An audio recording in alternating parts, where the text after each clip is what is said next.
This is a tutorial for the stem stitch. The stem stitch is perfect for creating vines or rope-like textures. I also really like to use the stem stitch for lettering to help my letters look more fluid.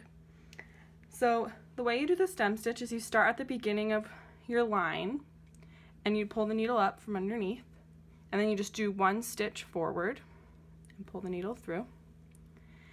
Then what you're going to be doing is you're taking your needle and you're going to put it in the middle of the stitch that you just created, but you're going to put it to the side.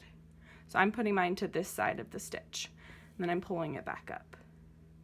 I'm going to stitch one stitch forward, the same length as my previous stitch, and then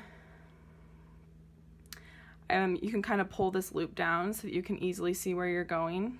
You're going to go right in the middle of where this stitch is being created and pull it through.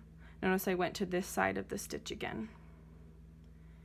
It's important to go to the same side each time so that the rope continues to twist the same direction. If you switch directions, then it won't look like it's supposed to. So you just go one stitch forward, and then it's helpful to not pull it all the way through just so you can see where your next stitch is going, and then you can pull them all together at the same time.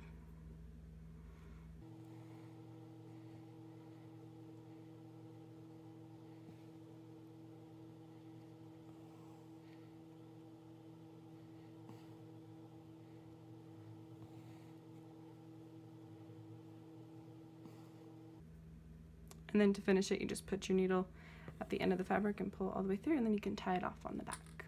And that's your stem stitch.